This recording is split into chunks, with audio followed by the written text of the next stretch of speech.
বড় লোকরা বাচ্চাদের যেভাবে বকে। ও মাই গড বেটা, তুমি কি পাগল হয়ে গেছো? এত দামি ল্যাপটপটা তুমি ভেঙে ফেললে? মম, তুমি আমাকে বকলে।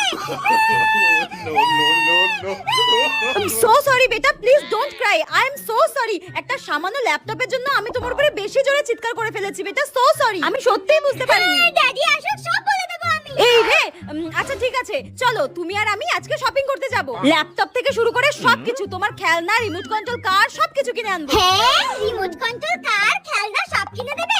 আচ্ছা ঠিক আছে মম, ড্যাডিকে আমি কিচ্ছু বলবো না। আমার মা যেভাবে বকে। তুই কান্না বন্ধ করলি নাকি তোর এই কান্নার উপরে আরো দুঘা খন্তির বাড়ি মারবো? না, কান্না থামাবো না। দেখবি তুই? ইচ্ছা মতো পিটিয়ে নিয়ে এখন বলছে খাবি চ। আমি খাবো না, যাও। চুপচাপ গিয়ে ভাতের থালায় খেতে বসবি। কান্না দেখাচ্ছে, আজকে তোকে মারতে মারতে মেরে ফেলে